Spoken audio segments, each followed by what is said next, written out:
right, ladies and gentlemen, what's going on? This your boy Nate Bennett, riding solo tonight on another episode of the Extraordinary Exchange Podcast, brought to you by the Extraordinary Investment Group. We 12 black men looking to positively benefit our communities through education and smart financial strategies. And this podcast, we're gonna have a dope exchange of information, some game. We're gonna share some stories. We're gonna laugh, and y'all gonna hear a very inspirational story about a dope individual that Benz and I have been blessed to be introduced to back in the clubhouse days. I know that's a common theme here on the podcast. A lot of the old clubhouse crew are popping up on here sharing their stories. But this individual is a serial entrepreneur, author, the 2023 International Mrs. USA, salon owner, YouTuber, content creator, millions of impressions online. But yeah, you'll get to hear her story, hailing out of Jersey, Trenton, New Jersey area, Trenton in the crib. Let's go.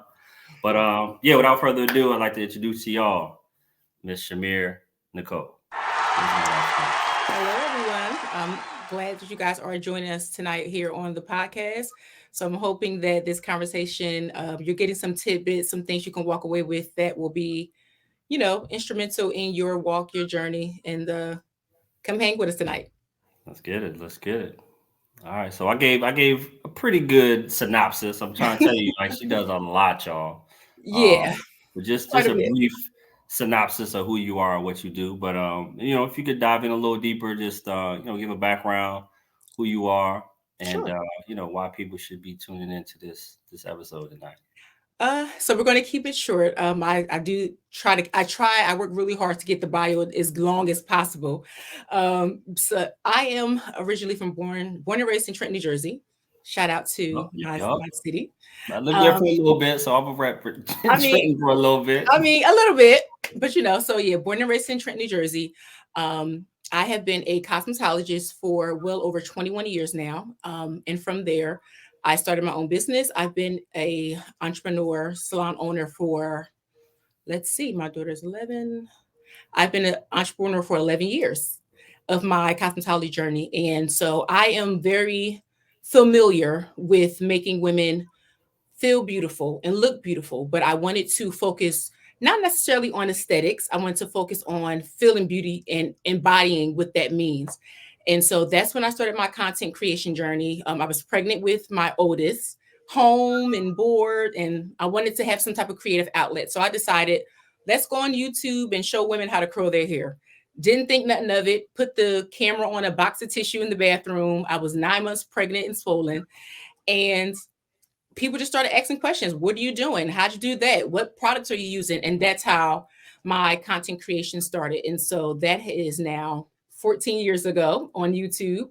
And since then, as you said, millions of impressions, multiple brand campaigns, working with L'Oreal, Sephora, Fashion Nova, various brands over the years. So I've been very fortunate in that. And so after doing that for so long, well over a decade, I wanted to learn a different way of monetizing that platform. And so for me, it became, how do I use this influence to be impactful and not just sell products and not just have my face on things and not just to take pretty pictures.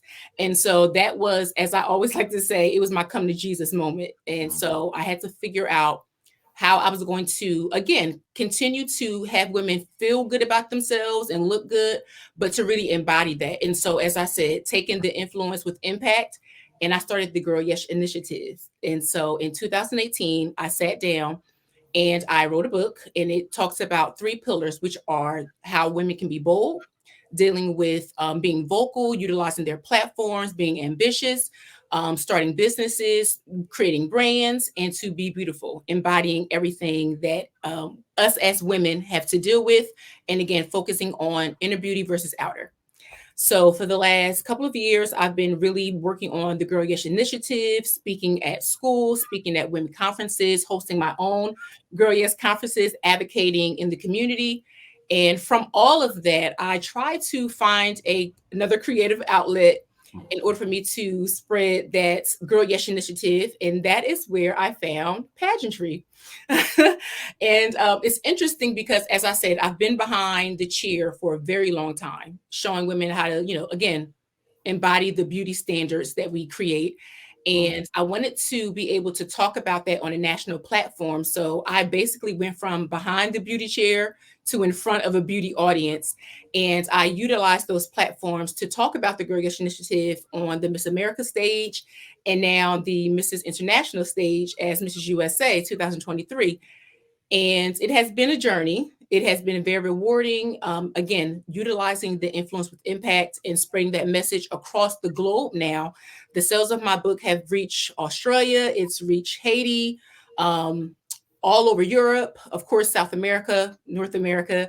And again, being able to utilize this pageantry platform to talk to women across all age groups, all nationalities, has been really, really rewarding. So, that's what I'm continuing to do, push that initiative forward through pageantry, through my social media platforms. And that's why I'm here tonight.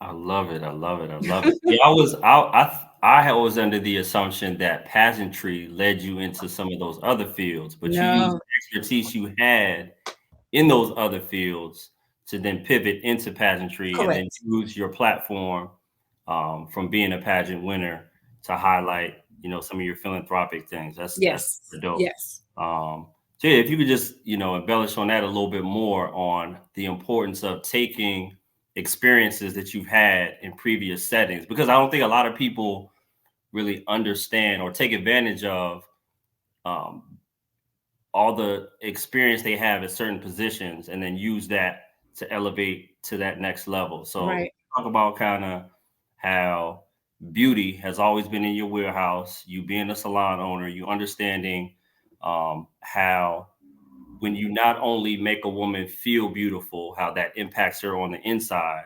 how you were able to pivot that into your pageantry work. Sure. So I think it's a twofold thing for me. So again, as a cosmetologist, I know extensively some of the things that women deal with emotionally, spiritually. Again, when they sit in my chair, I am the therapist, I am the doctor, I am the everything, right? And so that's when I realized that no matter how good I did a hairstyle, if they weren't mentally or physically there, they were never going to feel good about themselves. And so as the cosmetologist for 20 something years, understanding how I can speak to women to make them feel good, even if it was um for a few moments. They knew that when they came to my chair or they came to my business, that they will feel some type of solace and some type of peace. And so when I decided to do the Girl Yes initiative, I wanted again to use that influence of not only making them feel good on the outside, but cultivating that inner woman, that inner spirit to help them tap into these other areas. And when I learned about pageantry, I realized that not only would I be able to utilize that platform to do that, I would also be focusing on some of the things that I wanted to work on. Again, using social media, for instance, I've been on YouTube for a very long time, but I never felt comfortable talking on camera.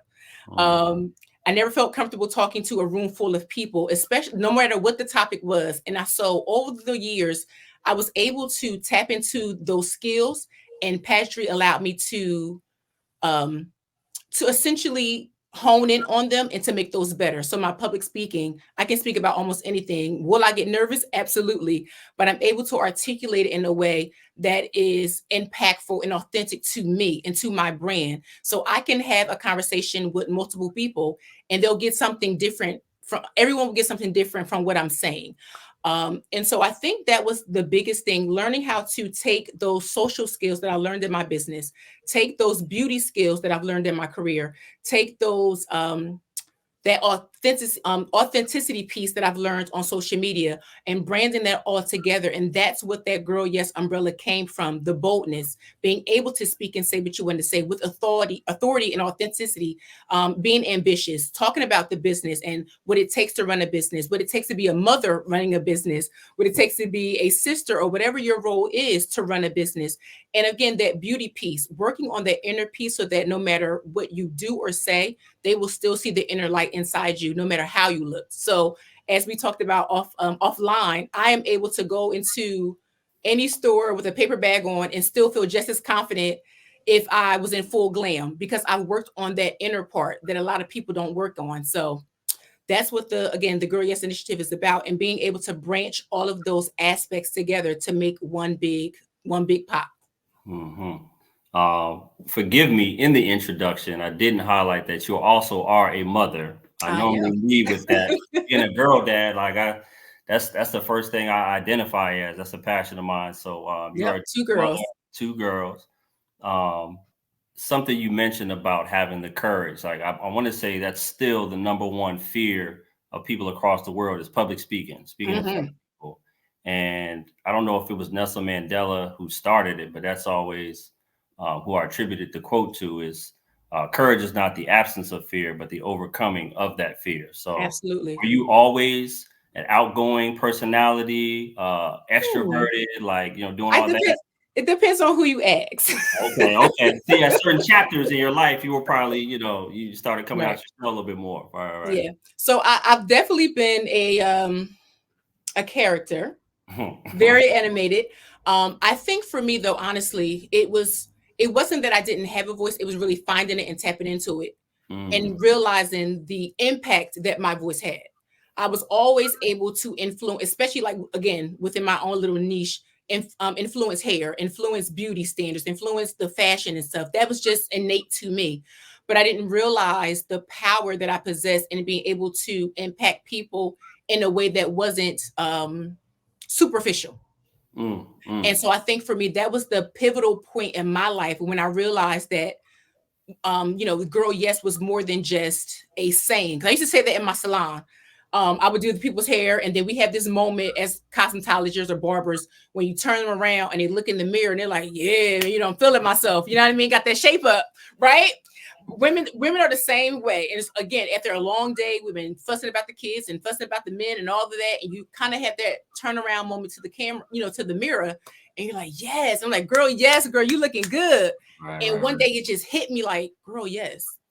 And I just felt it. And so I realized that for me, saying that and knowing how it impacted other women, I was like, it's something to this. It's not just the salon moment. It's, girl, yes, you can. You can do this. You can say this. You can walk boldly. So for me, girl, yes, started with me finding my voice. And then when I found my voice, I knew that I would help other women find theirs. So I would Mm. definitely say I've always been a character, but finding my true voice and understanding the impact of my voice was the key moment for me. Impact. You said Yeah. it right there. Impact. Because Yeah. again, a lot of people have voices, but how are you going to use your voice to move the world, to change And the what world? it is, and Right. finding out what it is that you want to say when you find your voice, I think is the pivotal point. One of Mm, the things that I always had to ask myself, and I've been doing this honestly, this whole pageantry season of my life, which started essentially in 2018 when I wrote my book. It was finding your why. mm, And everything that I do now, everything I do, it's always why. Why are you doing this? Who is it going to impact? And is it going to lead you to your overall goal? But again, once I found out what my why was, my life completely changed. And so even when I talk about, utilizing your voice and finding your voice, what is your why? When I realized what my why was and what my impact was, it was helping other women find their voice and find their courage to utilize their voice.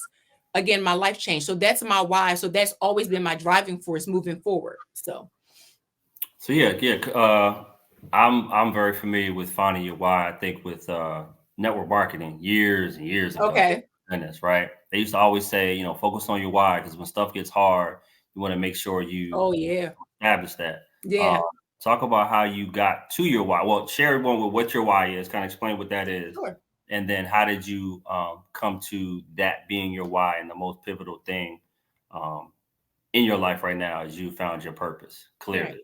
clearly. Like I said, I think all of the years of, I think honestly, YouTube really kind of introduced me to that why. Mhm. Um, I have multiple channels and I would do certain things. And of course, people leave comments, but as you start to read those comments and you see, they'll say, "Oh, I like the hairstyle or I like the outfit or whatever." But start to see certain things when people, they're like, "Oh, I heard what you said and it really resonated with me and it made me think about X, Y, and Z." And I'm like, "Oh, that's nice. They, they picked up a little nugget here and there. Right, right. And as I started to do more sit down videos talking about whether it was beauty or whatever we were talking about, and reading these comments, and people are like, oh, I'm glad you said that because it helped me in this area.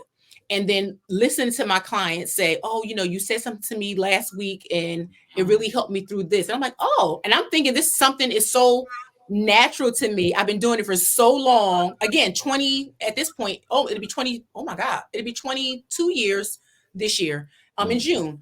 And I've been doing this all my life. I can do it with my eyes closed. It's innate to me. And so realizing that it's not just a hair appointment. It's not just a YouTube video. It's not just, me doing my hair. It's not just, and so really tapping into that and realizing that, again, my words have power. My words can impact. And then when my channel started to grow and I started getting, the YouTube, where is it? YouTube play button on the wall over there, and started getting all these awards and all these things. And people starting to ask me, can you come speak at this event? And I'm like, you want to hear me speak? About what? Yeah. But when these things started to happen, those doors started to open. That's when I realized that there's something more to this. And again, for me, I think the success in all of that is that I've always been able to be authentic to who I was. I didn't have to sugarcoat. I didn't have to put, as we say in pageantry, I didn't have to be a pageant patty and, oh, we want girl peace. And I didn't have to do any of that. I was able to present myself as Chimere Nicole, and my message was clear. They seen the work that I was doing, and that has been pivotal to me because um, I'm able to connect with women on a different level. And it's very authentic, and they can see themselves through me. And if we talked about earlier, that Trenton piece, when people see me in Trenton, they're like, oh, I went to school with her, or, I walked to school with her, or, I was in a fight with her. So anything along those lines. But, when they see that, they're like, oh, wow, she's not a product of her environment. And if she can do it, I can do it too. So that's really been the driving force to my why. So I love it. I love it. Authenticity and just being yourself. I think I've had many conversations that we have in the group about how we show up in the world, and code switching and having to do a certain thing in one room and not being in another room, and us being, as Black people, as our community, being chameleons, where we always have to show different sides of ourselves and not really knowing what our true authentic voice is. We're so used to changing and shapeshifting. Me being a military brat, I used to take pride in saying, oh, I can go in all kind of different rooms and be different people, until I realized, like, no, I got to be myself. Like, I didn't even know who I was. So that's super, super, super powerful. And I think even with that piece too, though, again, I've said the same thing, but for me, I really wanted to focus on not only why I felt I needed to code switch, or why I felt like I had to be a different person in these rooms. Did I want to become that person just for this particular event, or did I actually want to become that person that I was embodying? So that's where that soul searching and that piece comes in, of you can either work on yourself, or you can continue to code switch every time you go into a room to act like you're someone that you're not. Just become that person. If you're comfortable doing that, just become her. And so just work on that, and then of course it starts to become more authentic as you become who you are code switching to be. Exactly.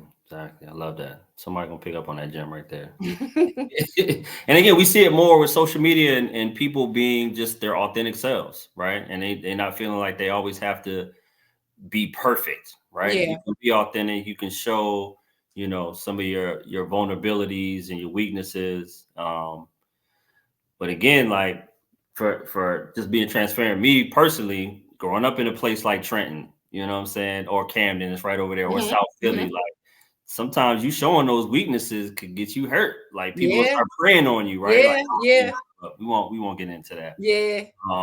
So yeah, let's talk about the salon, right? Okay. You've been in it for so long. Kind of talk about how that came to be. Was it something that from a little girl you always wanted to do? Maybe like doing, playing with your Barbie dolls and mannequins. Yes. And then we'll get into like how you created that, and maybe some of the business behind the business for any So who's get into that field.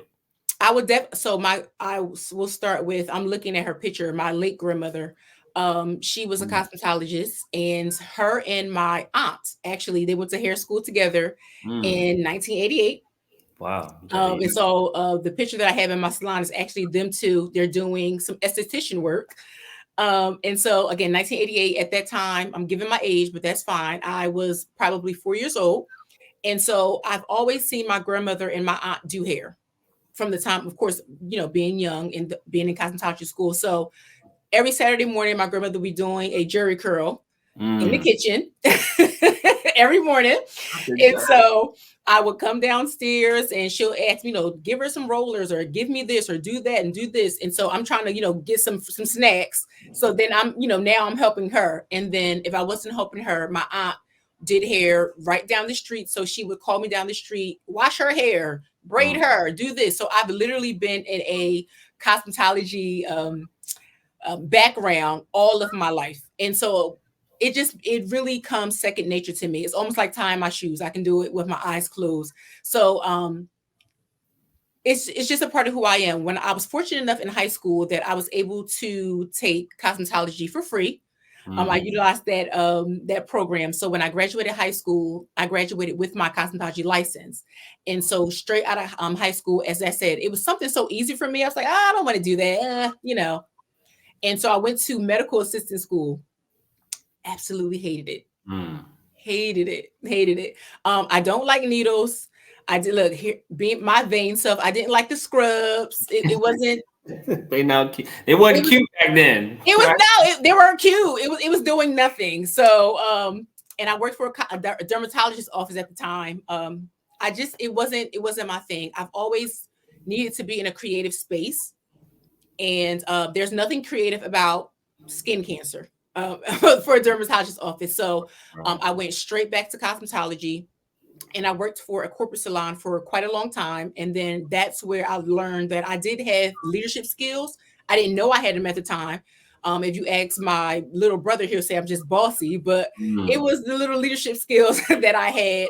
And I was able to kind of hone in on those when I worked for that corporate salon. And so I realized that I need to be able to be in a position where I'm able to make effective change in an organization. And I knew I wouldn't be able to do that and change an industry unless I did it on my own. So I left that corporate salon and then I started my salon, Chimere Salon LLC. And we were in Hamilton, New Jersey for about 10 years. And then we just relocated to a town called Bortontown, New Jersey. So yeah, but I've always been a cosmetologist, always been, I guess, boss, if you want to use that term. But I would definitely say trying to tap into those leadership skills to help me build a brand and understanding what it takes to build a brand, understanding that marketing piece and how important marketing is in building a brand. And then because my business is my name, I had to realize that a personal brand, for me, was a little bit easier because I had that experience, but building a brand and what it entails.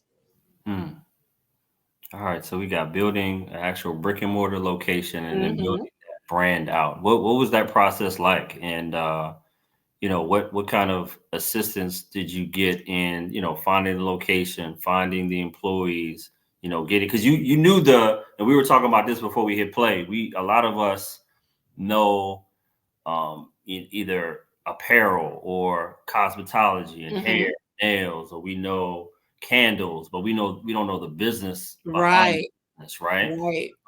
What did that process look like from like, hey, I want to do this myself and I don't have the leeway to do that here in this corporate setting, to, bam, I'm cutting the ribbon and it's time to open up my own thing? So the process for me was pretty much streamlined in terms of finding locations and things like that. I think, again, that's where I excel. I realized really early on in my business that I don't like administrative anything. I don't like QuickBooks. I don't like Excel. I don't like invoicing. I don't like any of that. And so, but I had to learn. I mean, I could delegate that task. That's not necessarily my that's not my personality. However, I did realize that there's a difference with being a creative and being an administrative or being someone who actually runs the back office of a business.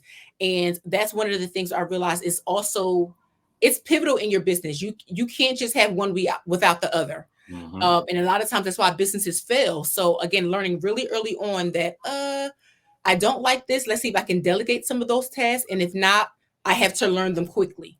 And so I had to learn them fairly quickly. Again, the cosmetology portion was very much easy for me. I took all of my time and attention to focus on setting up that business structure, trying to find funding, understanding back bar and doing inventory and the importance of running those numbers and making sure the numbers coincide with the profit margins and all of those things. I had no idea about profit margins.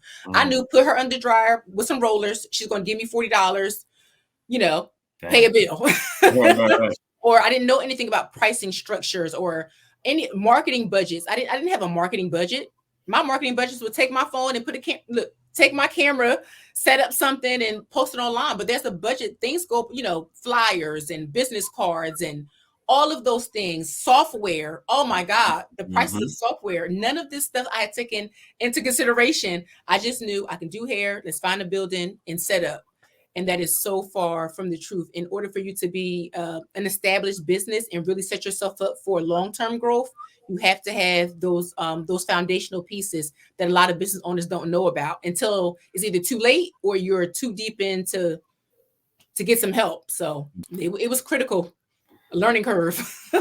Definitely balancing the two, because some Yeah. people will hear your story just now and say, "Ooh, I was thinking about doing that, but that's a lot. Let me stop and then go do it." And then some people will just jump out the window and figure it on the go. If you like knowing yourself and knowing what your capacity to go forward with things Mhm. is super key. So uh, Yeah.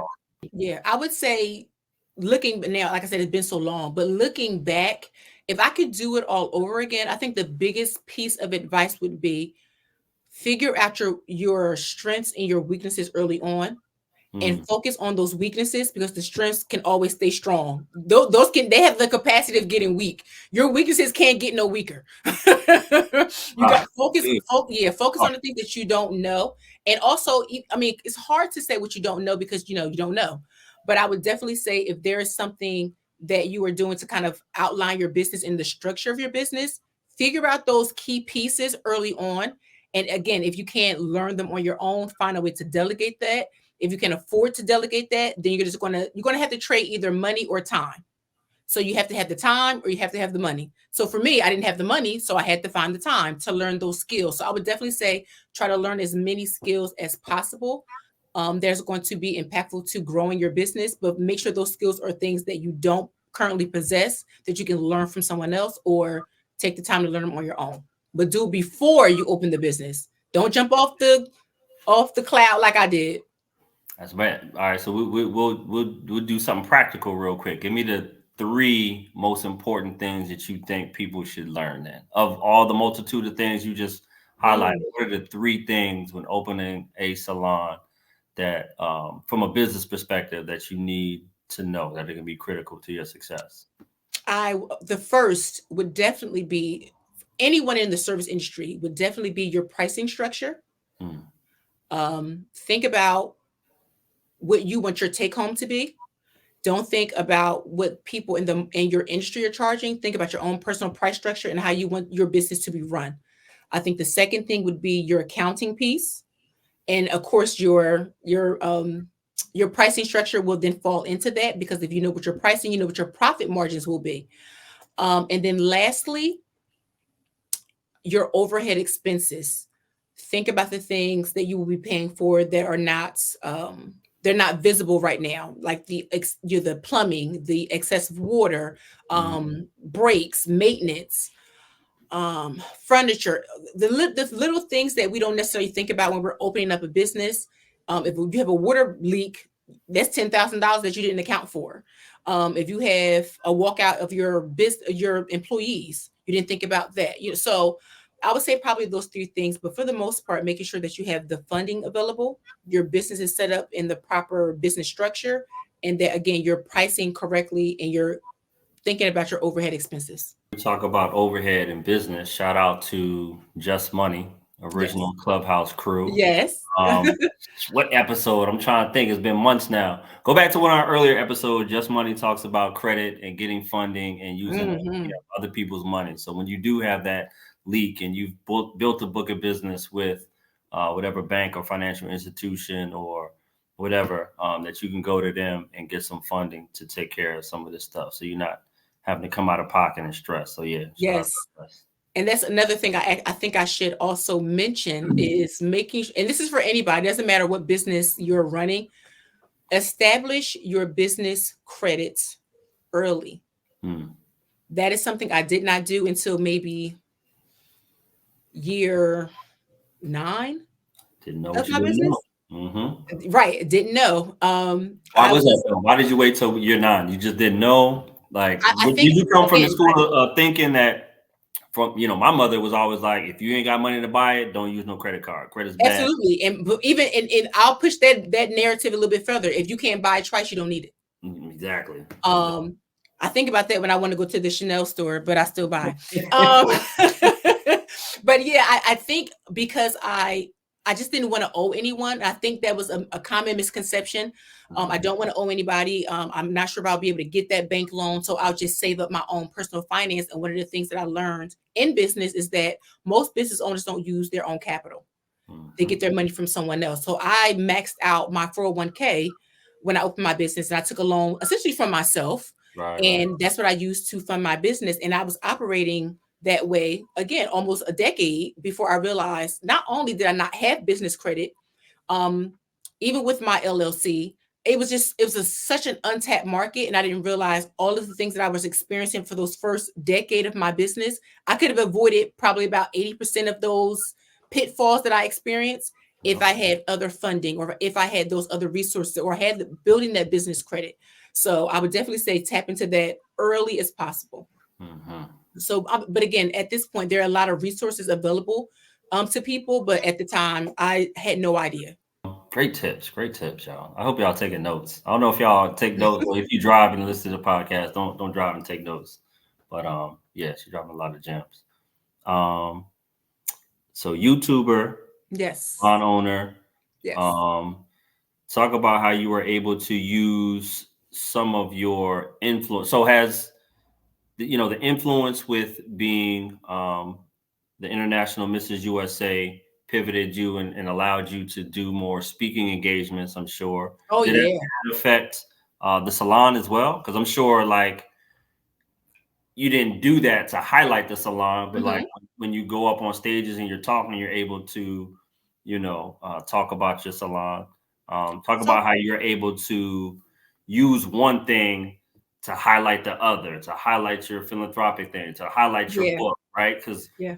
and we talk about multiple streams of income. You have this one stream that's around women's empowerment and beauty, Hmm. right?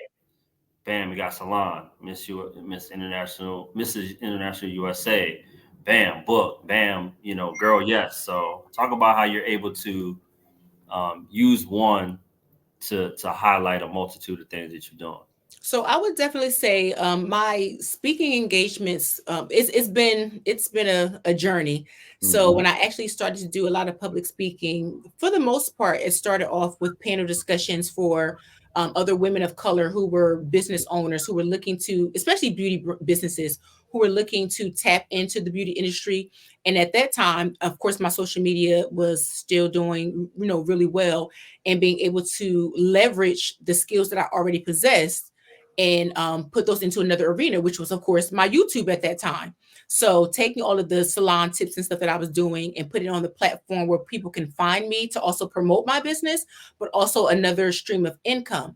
So it initially started with that, but I think the plethora of speaking engagements came when I started to win the crowns and titles and Mm-hmm. stuff. That's when the doors really kind of just flew open, and I was able to take those other two avenues and then streamline that not only with the YouTube. So now I'm talking about business. Now I'm talking about being an author, how being a salon owner and author streamlined me into YouTube, how my YouTube streamlined me into pageantry, and how all of those things now falls under the Girl Yes umbrella.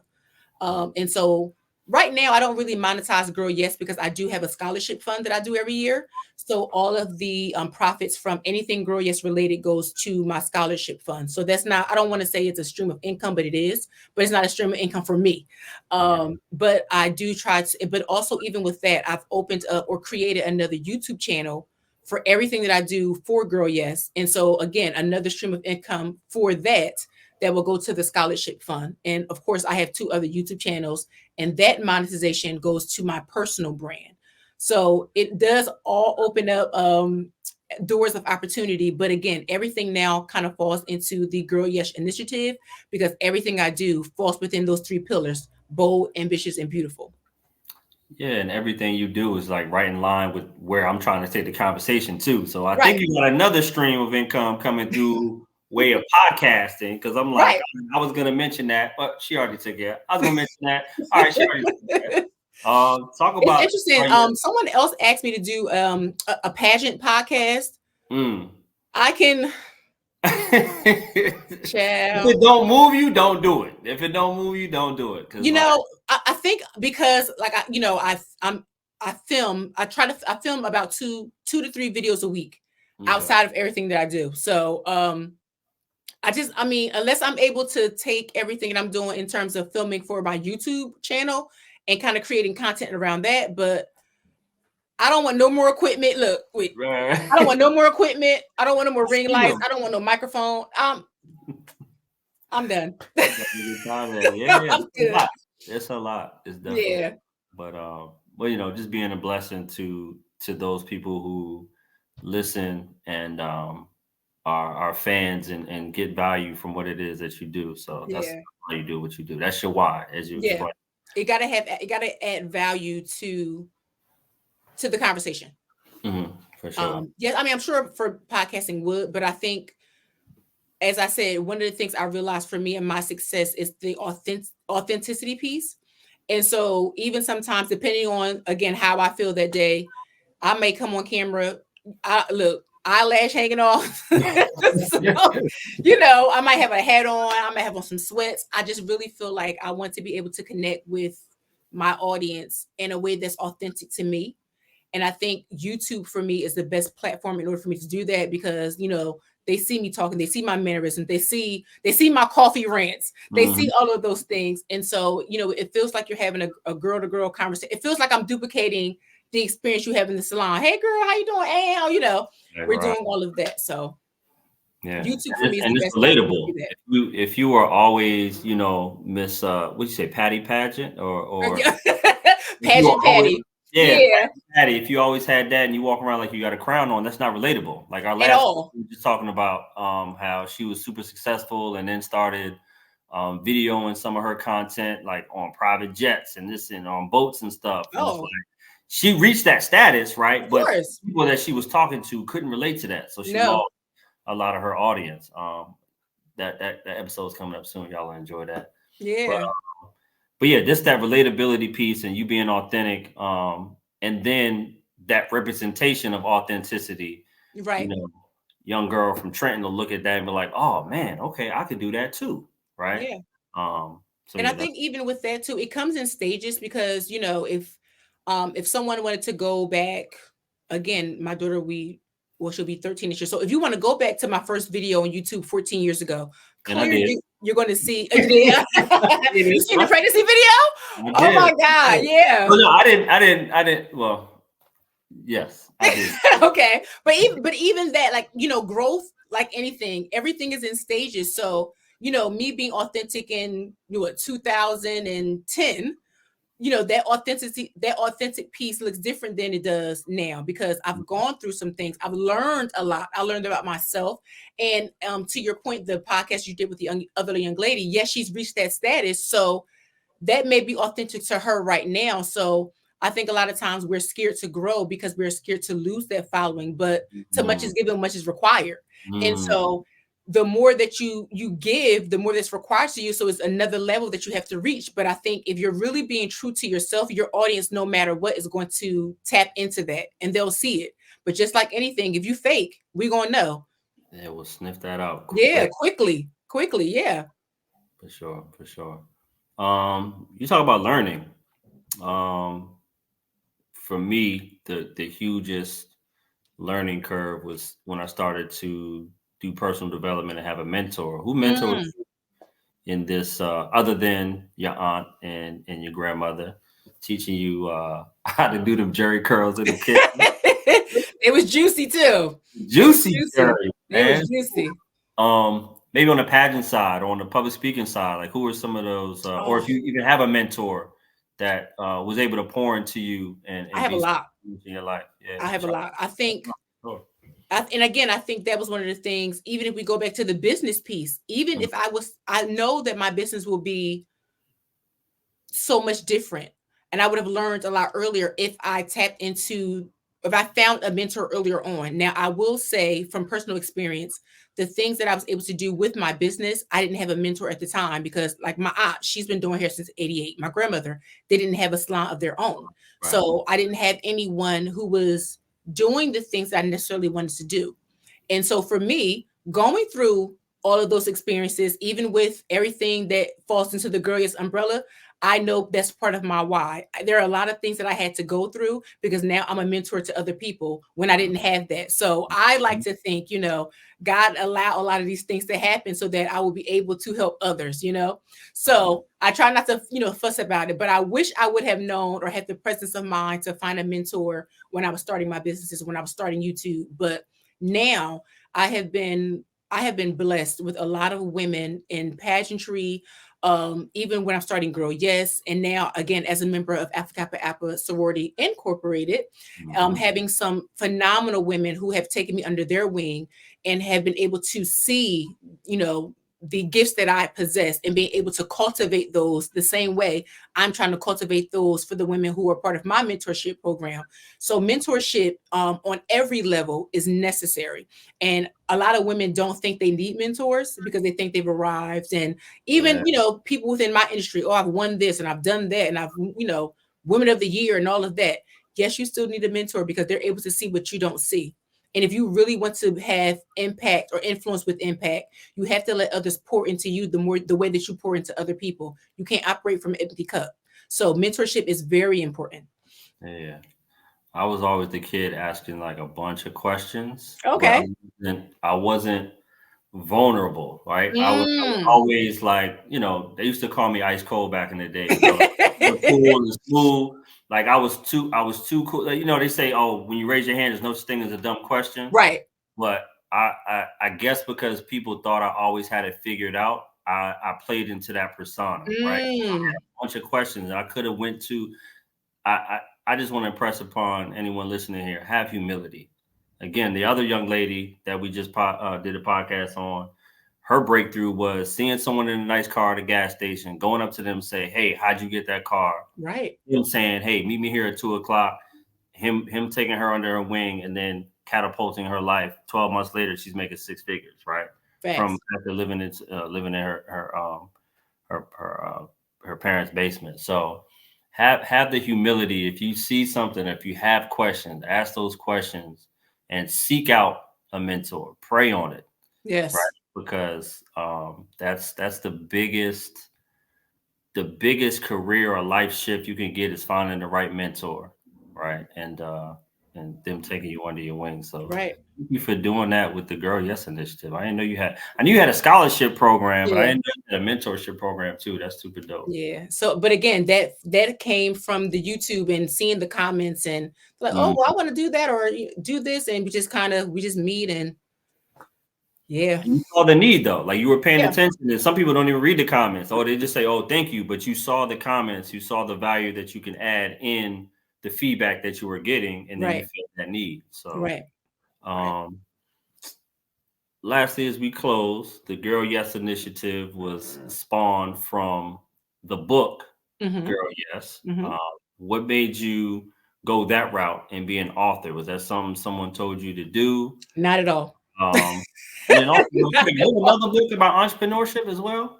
No, no. So, so right now, I have in the last maybe like year and a half, I've been creating some other resources that go along with Girl Yes. So since my first Journals book, oh and my like, God, I've written a few ebooks and I have some other free resources that I give out and things like that. mhm. But Girl, yes, it's so interesting.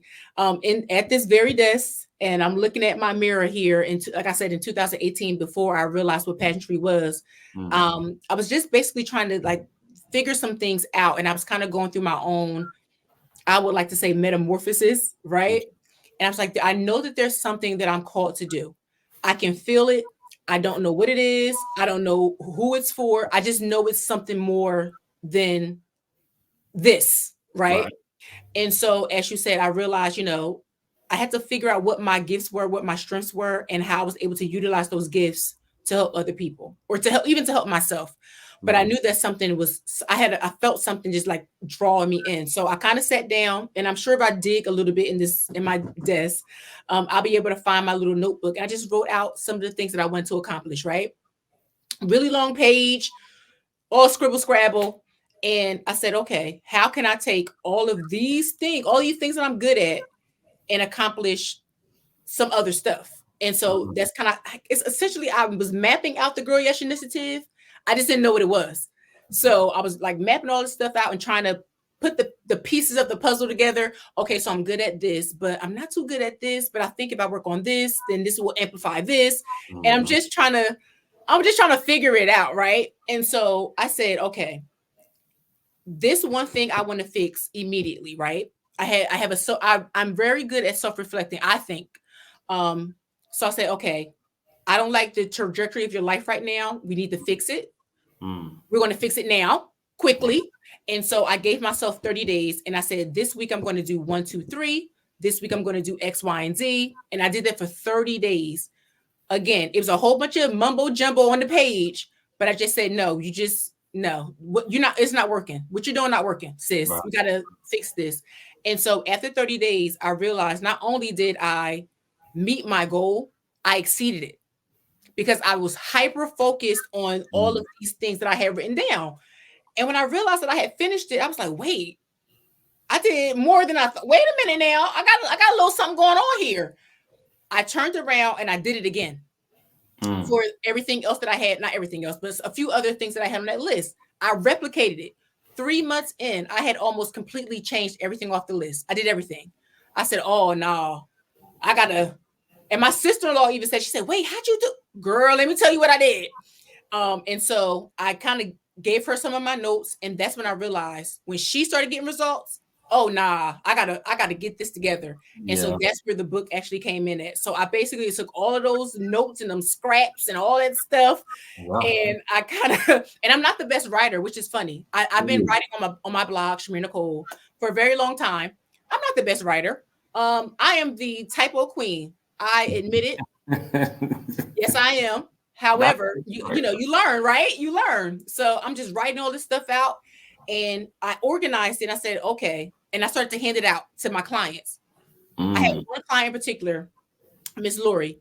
She read it and she called me and she sent me some pictures. She said, I highlighted this and she highlighted this and she highlighted this. It was stuff I forgot I wrote. right. Highlighted this. I'm like, oh my God. And I got so emotional about it. I was like, oh my God. And she's like, oh, and this helped me in this. And I was so excited. And I said, okay. I found out how to formally package all of it up. I self-published on Amazon that night. Mm-hmm. Oh, No, wow. no cover. I had no Wow. cover to the book. I just put the manuscript up. I went on Canva, made something in like 5 minutes. The book was available. I still have all this recorded, of course, YouTube. I have Mm-hmm. everything recorded, and it went on Amazon. And then I started to give out the book for free. I did that for about 6 months. Started getting all that feedback in, and they're like, "Oh, it helped me with this," and I was able to do that, and da da da da. And I said, "Okay, this was the reason I went through that season of my life, and it just propelled me to everything that you see here." So I had to sit with myself and really, as I always say, come to Jesus, come to some type of understanding that this is not where I want my life to go. Be self-reflective and be real enough with myself to say, this ain't it. You Mm. want more. Let's get it. Figure out a way to get it. And so since then, again, that was 2018. That following year, I did my first pageant talking about Girl Yes. I worked on my public speaking. I worked on my writing. I worked on all those things. The year after that was the first time I became Mrs. New Jersey. A few years after that, I am now Mrs. USA. Thank you. Um, you want more? Yes, Let's get it. you got to Those get are it. the word. This you want more? This ain't it, my man. You said this ain't it. Let's get it. Those three words. That's a shirt right there on itself. A Yeah, bumper sticker or something. This ain't it. Let's it just get ain't it. it. And little did you know, you were goal setting on that piece of paper on the Right. scratch. You were doing a vision board without all the clippings and everything, right? So you Yeah. were writing down, manifesting what you wanted to, come to fruition on paper, right? Yeah. And and then Let me going to see. work and doing it. I Let me show seen. you. Ooh, So we got visuals, that y'all. day, We got visuals, y'all. yeah. Again, this is my office, but this is also my prayer room, my prayer closet. So Mm, mm, right here, I have my closet, and on this my closet, it has like those. The doors are mirrors. So if I was to turn my camera around, you would see a whole bunch of sticky notes. You see they're mm, all colorful. mm-hmm. They're all over my wall. And the first one that I wrote was Mrs. New Jersey 2019. It's Mm, still up there. wow. And although I didn't become Miss New Jersey in 2019, I became Miss New Jersey in 2020. And so, Right. like you said, I was writing out these goals and manifesting these things and really speaking to what it is that I wanted to be and working hard and diligent enough to become that. And so I keep these things. I've accomplished a lot of these things on this wall, but I keep them up there again to show me that if you set a goal, accomplish it, you set the goal, you accomplish the goal, right? But looking at that is just proof of if you really put the work in and you really, you know, focus on what it is that you want, it's achievable. So, they're there. And of course, I've seen the manifestation of all my hard work, but it's just a testament to really tapping into your gifts and letting your gifts work for you. So yeah, but I have these little sticky notes. They're everywhere. They're everywhere. And as a matter of fact, let me see what this says. See, I'll zoom in on a few of Mm, them, if you mm. can see. See, it says Miss New Jersey on it. Mhm, mhm. Clearly, This I've is been I've been been there. Miss New Jersey quite a few times, as you can see Right, from the right. wall. But yeah, you gotta write the vision and make it plain. Write the vision, make it plain. There you go. And manifestation and faith without works. Dead. Yeah, you gotta do the work, y'all. Yeah. Do the work. Um, I won't get too much into pageantry. I was gonna ask you, if we have a young individual that wanted to get into pageantry, what would you suggest they do? But I You know think what? you go. We may not get into that, but I will say this: a lot of times people they see pageant queen. It's a misconception, like any industry, right? They're like, Oh, I oh, got it myself. I yeah, got it myself. I'm sure some of the misconceptions I have are oh yeah, oh, just you got to be tall and skinny and pretty and all of that sort of stuff. And no, mm, I am not your typical pageant queen. Yes, I am tall. Well, my version of tall. I'm 5'9" without heels, but I am not a size 2. I'm a solid size 8. I'm a very mm, shapely woman, and even those standards don't fit the traditional pageant standards. Even my authentic piece doesn't fit pageantry standards. I have no problem saying, "Chow" on mm, stage. I have no mm, problem showing my sass. I have no problem doing any of that. I'm not a pageant patty. I don't have pageantry experience, but look at what I've been able to do limited to none experience, and I've been able to supersede women who've been doing it 20 plus years. And I think of course, that's God's calling on my life, but that's also a testament again to putting in the work and highlighting your strengths and identifying the weaknesses and working on the weaknesses. So that has all cocooned into what you see now as a title holder. And so that's when I talk about the Girl Yes initiative. Those are the things that I like to highlight. Like, yes, I don't have a lot of pageant experience. I don't have a background in public speaking. I don't have, disposable income and I'm wearing $25,000 gowns. And I mm, don't go on stage trying to, utilize Ozempic and weight loss pills and look like the traditional pageant queen that you may see on TV. I mm. am everything that a pageant queen would not be. But as you see, I am reigning supreme and I'm doing the work and I'm being impactful. And when young women see me, white, blue, red, or green, they can say, okay, look at what she's been able to do. I can do it as well. And I can do it with a smile on my face and Or, just be just happy doing it. or they could just simply say, "Girl, yes." Pretty much. Clap for the Exactly. girl, yes. Exactly. Exactly. Um, Yeah. So yeah, um, I definitely like to say like pageantry, it has been one of the greatest gifts of my life because again, not just with the titles, because the crown is nothing but a megaphone. All it's going to do is amplify what you say. No mm, one knows I'm Mrs. New Jersey or Mrs. USA at this point, unless I have that sash on, mm, right?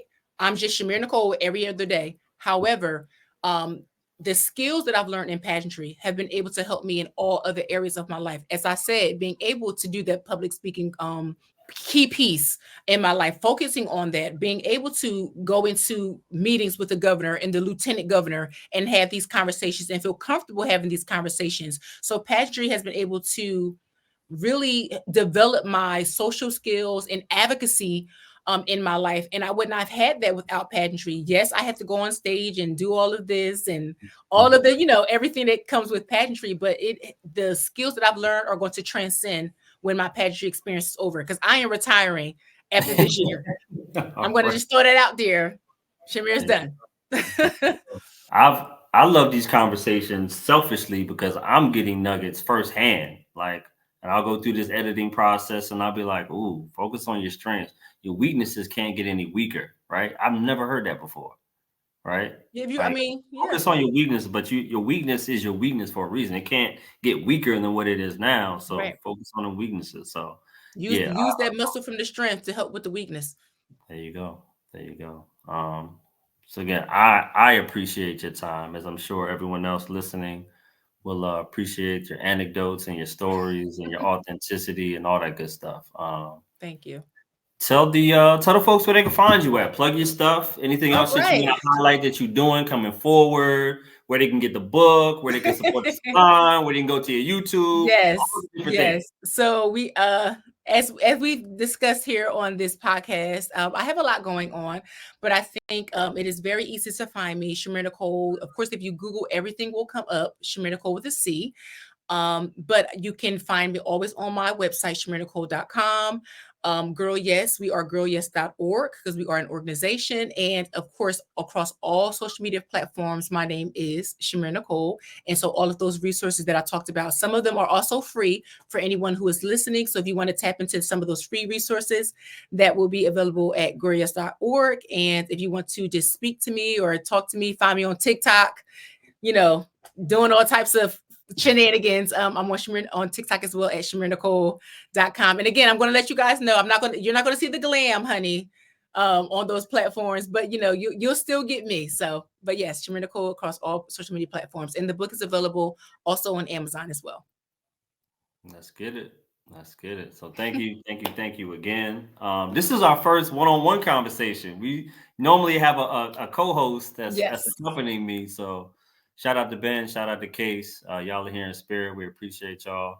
Yes, And our Clubhouse family. it's funny, like as we rotate through all the folks that we built dope connections with via Clubhouse, they're all watching each other's episodes. So like those people like, oh, you got Spirit coming up? All right, bet. We gonna watch that joint. So it's been a dope journey and building that family and that community. Yeah.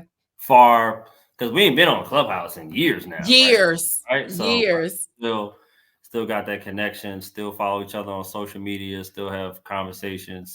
Many of us have met in our travels face to face. So it's really, really dope. So And so, what do you guys have going on as we close out the podcast? Any events coming up?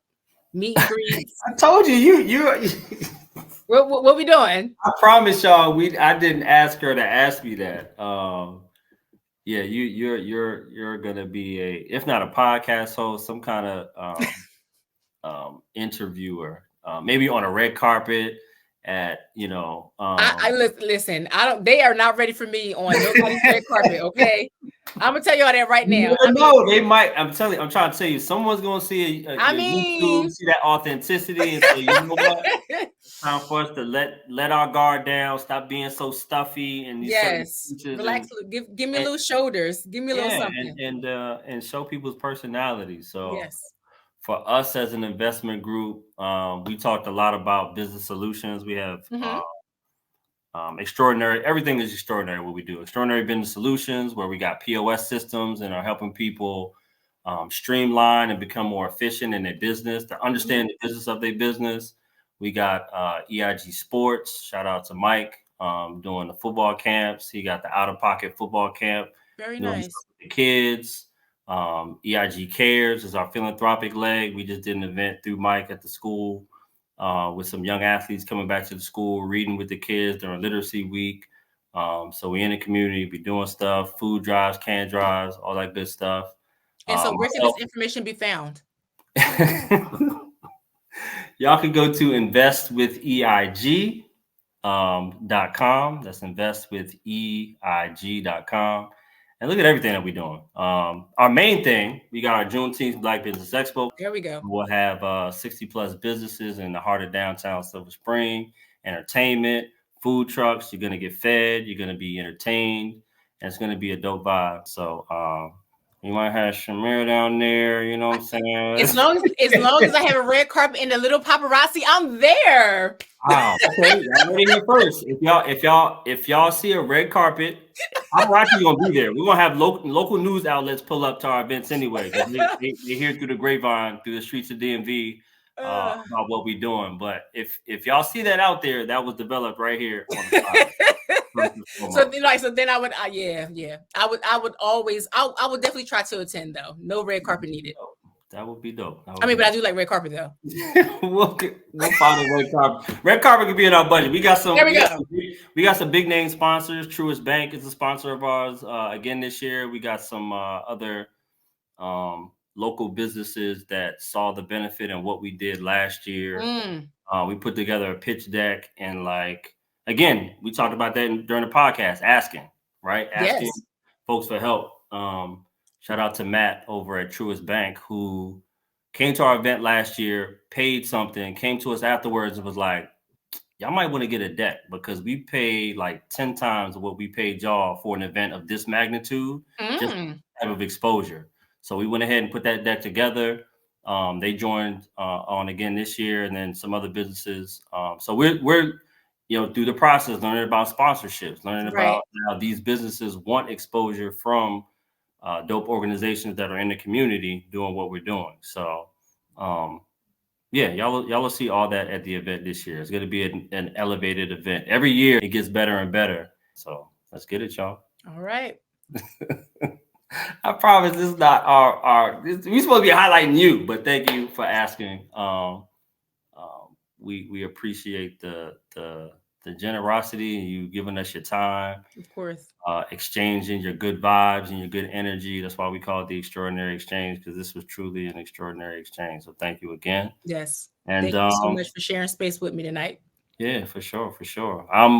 Normally I say I'm 2 of 12. I'm only one singular member out of 12 who are building legacies, building impact in our local communities here in Atlanta and Raleigh and all up and down the East Coast. But we appreciate y'all for hanging out with us for a little bit. Y'all continue to be great, be extraordinary. We'll holler at y'all on the next episode. All right, guys. See you later.